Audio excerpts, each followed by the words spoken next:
So Steve, last time I was here, this vineyard looked so different. There was clumps of grapes everywhere and it was just very lush.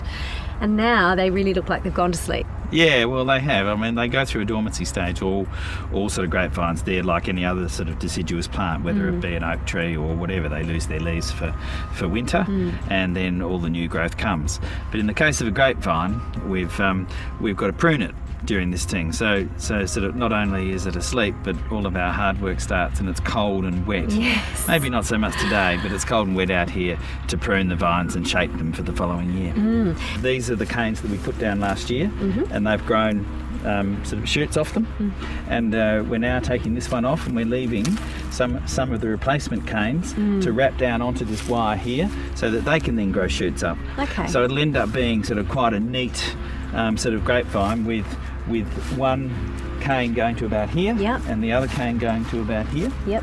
And then off those two canes, all of these shoots and bunches will grow. Yeah. And in another 12 months, or in another 4 months or 5 months, it'll look like just a wall of leaves with nicely sort of dappled light on fruit. We've just bought a machine which does, we've got to do the manual cuts, but it'll take all of this old wood up above the canopy and it'll shred it.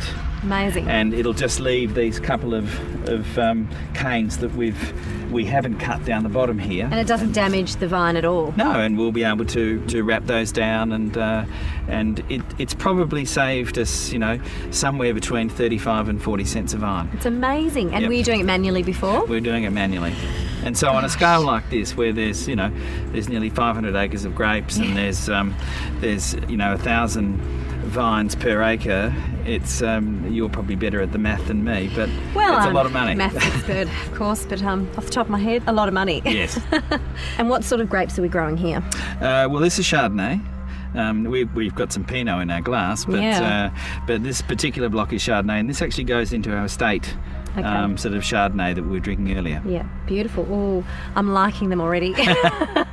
Keep doing your work, vines. Now, this is another one of my favourites, and probably my favourite red too. Tell me a little about this one.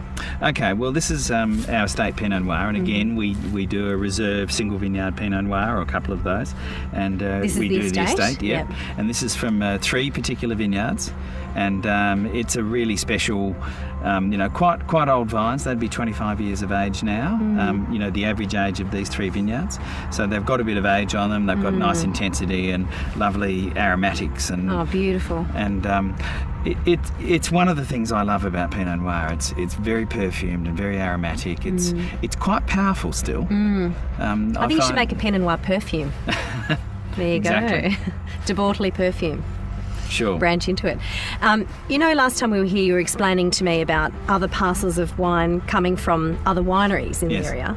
Yeah. What's that then? Okay. That's not estate, obviously. No, well, sometimes we'll buy fruit from other vineyards in the valley, and it depends. We work very closely with a group of farmers, and we'll bring their fruit in, and that'll go into some things like sort of Gulf Station wines. Yeah, right. Where they're Yarra Valley still, but they don't necessarily have to come from this particular property, because there's a lot of very, very good fruit grown. And I might as well take advantage of it for some of the more commercial lines. Yeah, right. And so it's so you don't need to do it. You just do it to break things up and to sort of. Yeah, and we don't quite have enough grapes planted ourselves. We've got a lot of grapes planted, but it's never quite enough. Which is your favourite red out of all your reds? Oh, I think Pinot Noir for this sure. This one, the estate or the single? Look, my preference is estate. I think. I love this particular wine. I think in terms of value for money, it's terrific. I think it sells for about $35. Yeah. It's just really good aromatic Pinot Noir. It really is quite typical of this site, and I think that's very important in wine. It must sort of taste like it comes from here, and I think whenever I taste this, it does remind me of Dixon's Creek. Yeah, reminds me of here as well. I love it. It's beautiful.